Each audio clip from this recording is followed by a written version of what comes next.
Cops are supposed to be the most formal when conducting their duties, but what happens when they are the ones crossing the line by flirting with suspects and even going as far as harassing them? Here are 4 cases of corrupt cops who flirted with suspects. Oh, shucks. Are you serious? I pulled her over for going 45 in a 35 zone. Once I conducted the traffic stop, I approached her, identified myself, and explained the reason why I pulled her over. I asked her, is there a reason why she was speeding? And she informed me that she had just left an interview from a massage shoot. I did state that I work all day. I can do a good massage. Do you guys give any law enforcement specials? When I say specials, I was referring to discounts. I don't remember at what point in time I turned off my video from my car. The voice you hear is that of State Trooper Timmy Williams, a man who would lie and stutter for over an hour after committing a crime he didn't want to admit to. On the 7th of October, 22, Williams pulled over a woman for speeding. A few minutes into the stop, he would leave his microphone in the car, pretending that it was dead. All the better to commit the crime he wanted to. Have you ever met prior to that traffic stop? No, sir.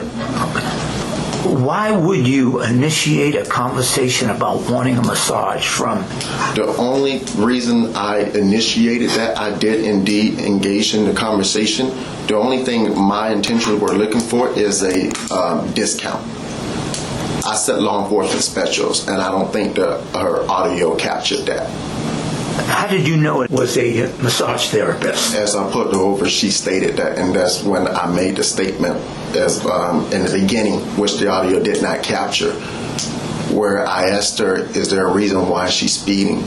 She gave me that information and said she's coming from a massage.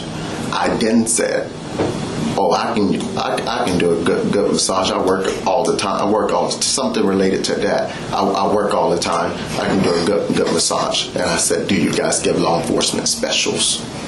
Do you think having a conversation about having her perform a massage on a later date would be appropriate behavior for a trooper to make during a traffic stop? Well, I wasn't at that point. I was looking for a discount. I wasn't looking in that situation as a massage. But to answer your question, I wasn't thinking about it. I was only looking for a discount at that time. And you didn't think that was inappropriate to talk about during a traffic stop? I made sure not ask that during a traffic stop. I was trying to de-escalate the situation, make light of the situation. I made sure not have answered that on the traffic stop. You want to repeat yourself because there's a little confusion on what you're saying. And I asked you, do you think that's inappropriate to talk about massage? Having clearly insinuated something inappropriate by asking for a law enforcement special, Trooper Williams attempted to worm his way out of the interrogation by claiming that he had only been asking for a discount. According to your comments about asking her if she would perform other types of massages was sexual in nature and inappropriate, and that's what her complaint is about. Yes, sir. Okay. We're going to listen to this audio, and maybe you can actually dissect the information. And let's start off with this. Don't worry about it. You don't got him. It's just taking a while. Now, can you tell me, is that your voice on that recording? Yes, sir. Okay. And that was during the traffic stop on October 7th and you, correct? Yes, sir. Okay. We're going to listen further. Here's your pretty license back. Thanks. Isn't that pretty? And I'm going to ask you there, what do you mean by pretty license? What were you trying to explain to her about her license? Is there a reason why you were saying pretty license?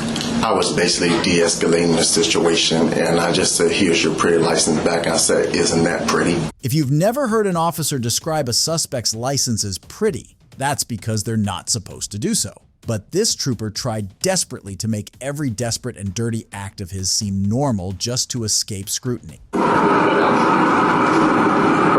So when can I come and get a massage? You're talking about at the spa? Huh? Are you talking about at the spa? Do I have to come to the spa? And what do you mean by if you had to come to the spa? Is there a reason why you were asking that question? Right. And I do get massages. Okay. And I only stop because COVID. In that room, where they have rooms, they have where masseurs are in training, and it's like in a community, big open area. And due to COVID, they have other rooms where it's private, and that's what I meant as private. When I said you have to come to the spa, which means that they have other areas where they can block it off, and it's a private massage. Yeah. Why? Because that's where I work. Oh, could have gave me no massage. Are you trying to set me up? No, actually I'm not. More comfortable working at the spa. No, I'm not. Well, no, I'm not trying to set you up. Actually, I mean, So, I know you get nervous, but I mean, no. no, I'm good. I'm not one of those. No? I'm not one of those. You're not well. I don't know. Are you like insinuating you want something else?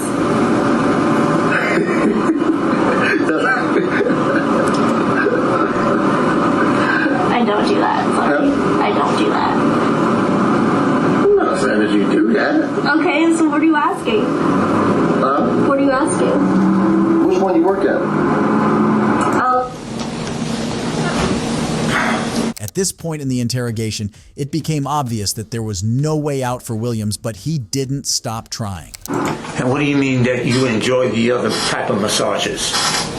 They have a regular massage, where it's a normal, and they also have the deep tissue, where you can. Deep tissue is like $900. The other one is like $59, where you can basically, some of them, if you're law enforcement, you can get the regular or the deep tissue, and then after that they give you where you have the relaxation. Why don't you mention that during this recording, that you're asking for something like that? Because nowhere in this recording you're asking for a deep tissue or whatever you just explained. You never mentioned that. Yes, sir. Is there a reason why? I don't have a... You're explaining it to me now what it is, but Yes, you never sir. explained it to her during the recording. Is there a reason? Well, that's hers.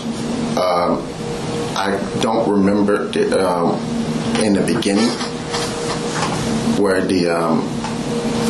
before she started recording. I don't want to say that I did, because I don't want to lie. Don't they do that like in South Tampa somewhere? When? I'm gonna go to South Tampa then. What do you mean by going to South Tampa? And she's mentioning the other type of massage. You said you would go to the other massage place in South Tampa. What do you mean by that? I didn't know what she was meaning when she said South Tampa, to be honest. What they do at that point, I was just entertaining her. And I just That's what I've heard. and I just said I want that one. Yeah. And when she explains that in South Tampa they do the other type of massages, and you said you want that one, Yes, sir. What do you mean by that?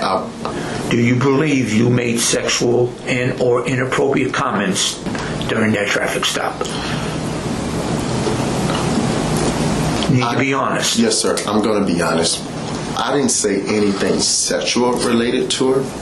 I will admit, because I don't want to lie, I would admit that what the conversation that I did engage with her were inappropriate, and I did make comments that I should not have made to her.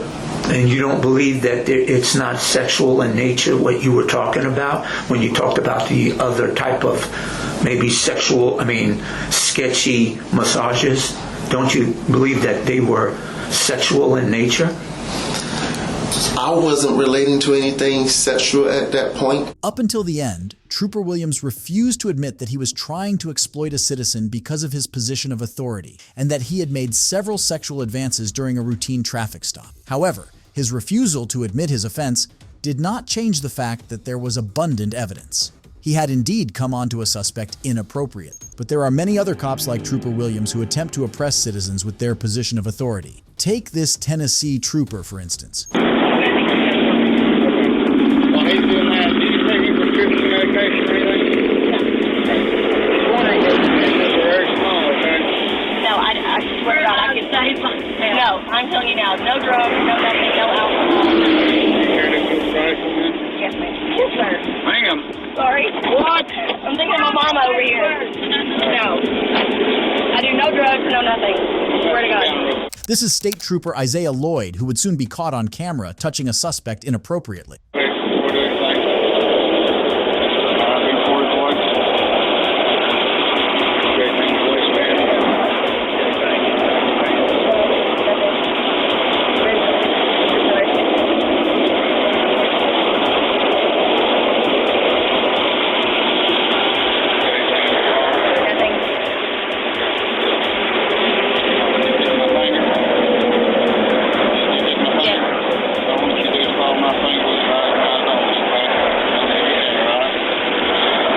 The trooper asked the woman to bend against the hood of the car where his hands would be hidden from the camera. Yet it was obvious that the search he was supposedly conducting wasn't a legitimate one. He then proceeded to do a long and highly doubtful test of sobriety, likely an attempt to cover up his unprofessionalism. After the woman passed the first sobriety test, Trooper Lloyd insisted on carrying out many others, probably because it would have been easier for him to explain his terrible behavior if the suspect had actually committed a crime.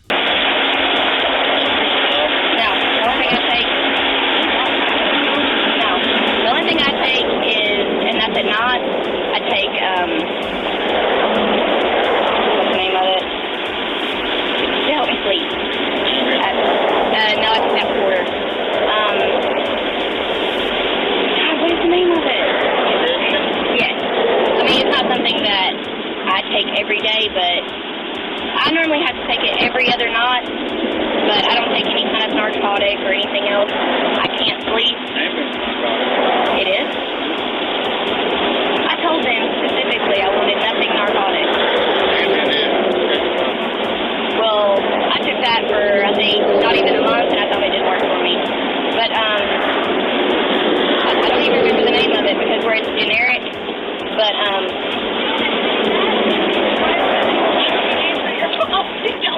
it won't let me open it. Hello? What? After the woman passed all the sobriety tests, she was allowed to leave with a ticket for not wearing her seatbelt. But 3 hours later, she would meet Lloyd again. And this time, he claimed he stopped her because her tint was too dark. The woman was later interviewed on a news outlet to tell her story and let people know how wrong it was that she was treated that way by a cop. But if you think that Lloyd was bad, wait until you meet a cop who actually blackmailed a suspect into accepting his advances. What's your name? My name? Mm-hmm. I'm Eric. That is the voice of Tulsa police officer D'Angelo Reyes, who on April 17, 2022, stopped a young woman on the road while on patrol. The woman was walking her dog when Reyes pulled up beside her and proceeded to ask these questions. Oh, okay. I mean, I heard some noise that direction, but I didn't see Okay. anybody. Oh, do you live around here? Yeah, I stay at the motel. Oh, which one? The studio. You're sexy. Is that unprofessional of me? I don't know. I'm sorry, but like... If you have to ask if you're being unprofessional, chances are you already know that you are. But Reyes was going to tread beyond the waters of unprofessional. You just chilling tonight? I mean, probably. Okay. If I'm wandering around, where should I wander? Probably somewhere around the Studio Star. At the Studio Star. Okay. Reyes got the woman's number and then brought up her criminal history using the database available to him. When he got to the hotel, he gave her an ultimatum to either accept his advances or go to jail. Call me Red. Red? You got a room? Okay. Just me and my dog Felony. Oh, really? Video evidence of this officer's behavior emerged later, and he was forced to quit the force and was charged for his crimes. Reyes was bad enough, but in an embarrassing turn of events and a completely mortifying interview, what you're about to hear is so much worse. What is being investigated could be a criminal investigation, and it could just be internal. But I tell you that to tell you that this is a voluntary interview. If you don't want to talk to us, you're welcome to walk out at any time. Okay. Having said that, let me see. We were notified of a possible improper relationship between you and Jacob Parker. So we're here for that. This is an interview with Charlene O'Banion, a Montgomery County deputy who was suspected of having illicit affairs with an inmate of the county prison. O'Banion was given a chance to leave the interrogation room, but she dug her own grave by staying. I don't know anything about it. I mean... Do you know who I'm talking about? He's in Pod 6. Okay. Yeah. I mean... I mean, he's just a trustee that we have, around, and that's it. Okay. Have you talked to him on any jail phone calls or anything like that? No. Not at all? Okay. Is that cell phone number you gave me, is that a cell phone or a house number? It's a cell phone. Okay. Do you have any other cell phone numbers by chance? Mm-mm. No. Where are you typically assigned in the jail? It depends. Sometimes I'm in Pod 5. Sometimes I'm in, like today I'm in E-Quad. Sometimes I'm in E-Quad. They kind of just all move us around. Okay. And where is Jacob a trustee at? I think he's in laundry. I've seen him in laundry. I don't think he's out on the floor or anything like that. Okay. And where would you think that, like, this allegation would come from if there's nothing to it? Well, I had a feeling this was coming. So there was an inmate named Coker, Justin Coker. Okay. And he got out of here for I don't know what period of time. And he tried to contact me on Facebook. And he sent me a message and I blocked him on Facebook. And I guess one time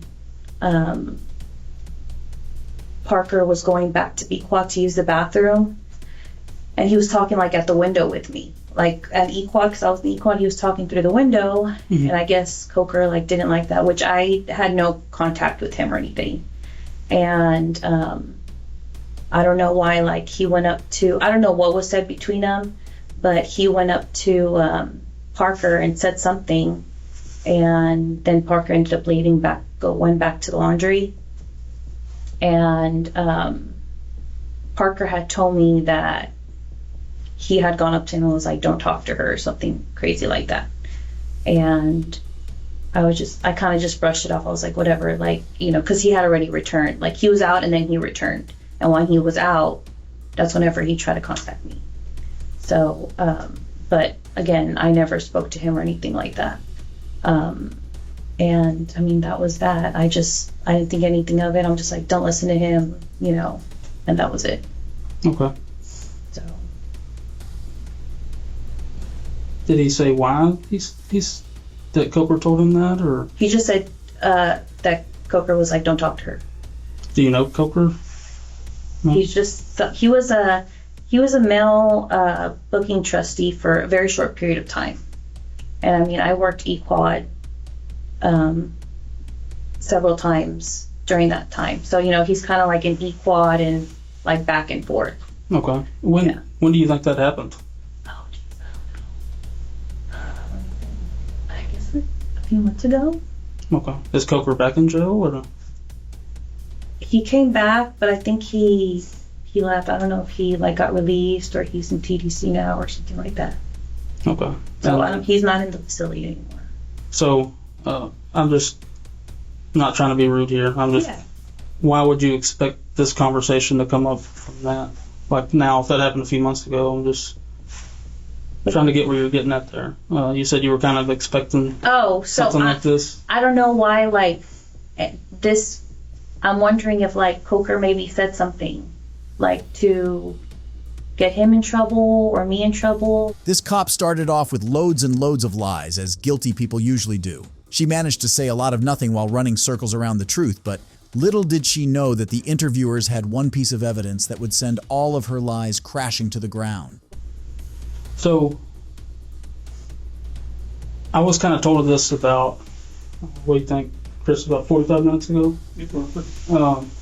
So I don't know exactly how it started, like who it started from. But I was told that it was brought to somebody's attention, and then we looked at jail calls.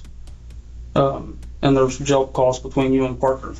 Yeah. And all that stuff's recorded. So, I don't think you're being completely truthful. Well, I kind of know that you're not. And I'm not trying to be rude when I say that. Yeah, no. I'm just kind of trying to lay it out on the table for you. Mm-hmm. You kind of get one shot at this of being truthful, and people, perception means a lot in criminal cases and internal cases. It's a huge deal. It sways people to do a myriad of different things, you know. Right. And this is kind of your chance to paint your own image.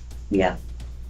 So, can you kind of tell me what's going on here?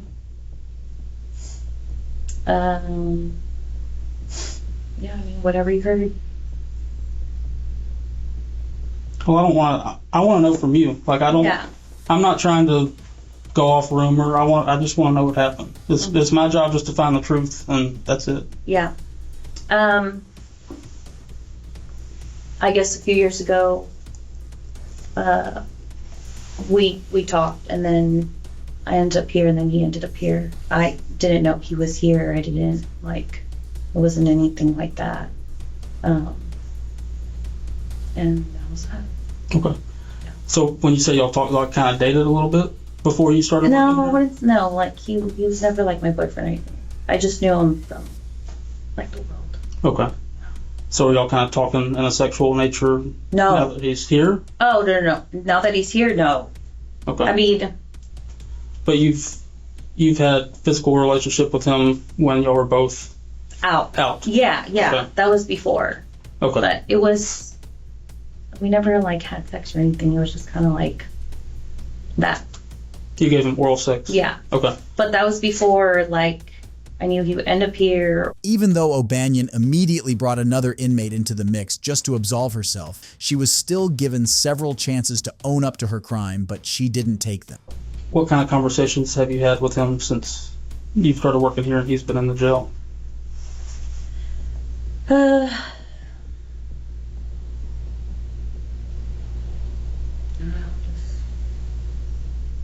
Talking about what would happen after he got out.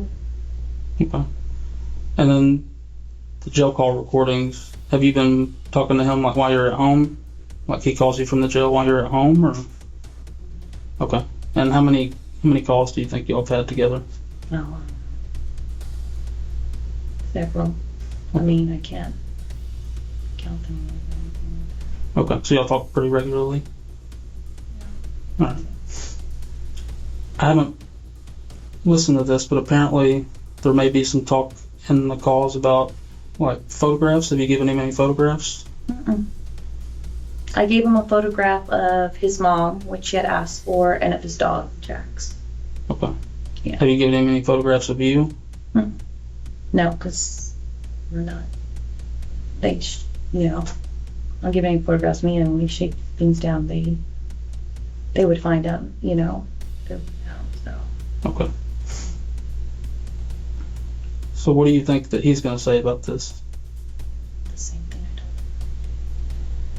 What do you mean the same thing? Because this sounds a certain way. This doesn't sound like a 3-year ago thing. This sounds like within the last few days to me, this call. And I don't know if you remember what y'all talked about yesterday, but this sounds like a pretty recent event to me. Okay. I mean, like the conversation recent? Like what happened in the conversation was recent. Okay. Well, I don't remember ever what I remember. I said we'll like play it. Science dementia. I always forget like what I did yesterday, but yeah, I mean, if I hear it. It wasn't until this happened that O'Banion was forced to confess.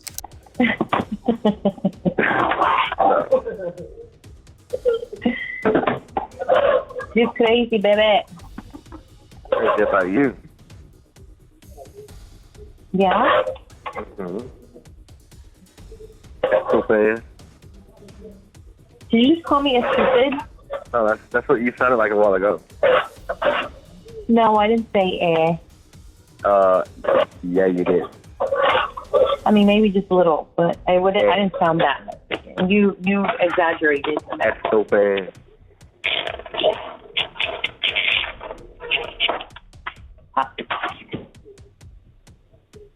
Dude, I need to clean out my fridge. What are you doing, dude? I'm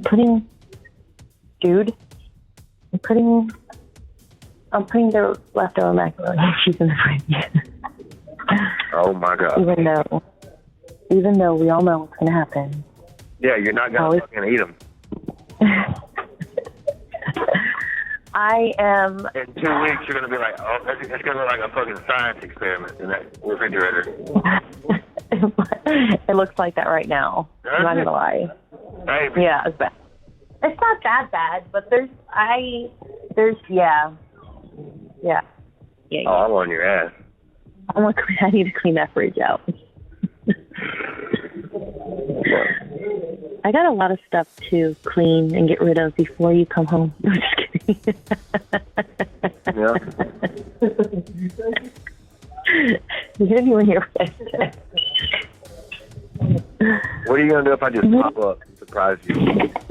Dave, did you hear what I said? What'd you say?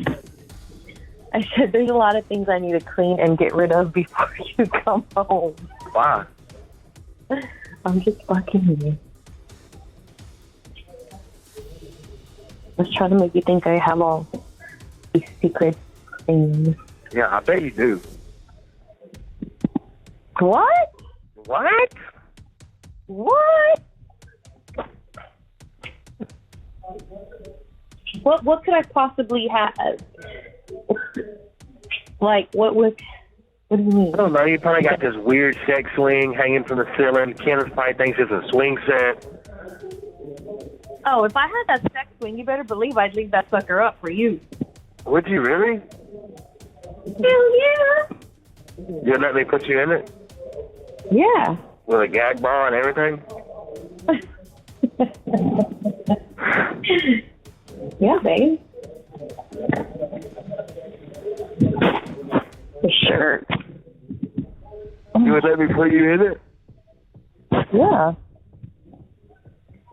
I'd be mowing you down, and we look out the sliding glass door. Do you have a sliding glass door that goes to the patio? Are you in bed? Don't even get me thinking about that because it makes me so horny. Like just going back and thinking about that. It gets you horny? Oh yeah. Yeah. I mean, you felt me. I was like soaking through my clothes. You're like what is that word? Like when somebody just always like can get horny like at that? I guess that. Yeah. I get very horny very easy. Like I always want to have sex. Good. Like that's not even, huh? Not good. I mean, it's not like I just like look at someone. I'm like, oh my god, I'm so fucking horny. No, like of course, like I only get horny for you. Oh, okay. It is one thing to have to listen to a recording of your phone call. It is another, more humiliating thing to have to listen to your voice on your phone call, practically admitting to the crime of a sexual affair with an inmate while your colleagues are in the room. So my advice to you right now is to be honest with us. Have y'all had any inappropriate contact, whether it's groping, blowjobs, vaginal, anal sex, anything, hand jobs? Yes, I am being vulgar to get a point across. Yeah, no, it's not. None of that. Then what is it?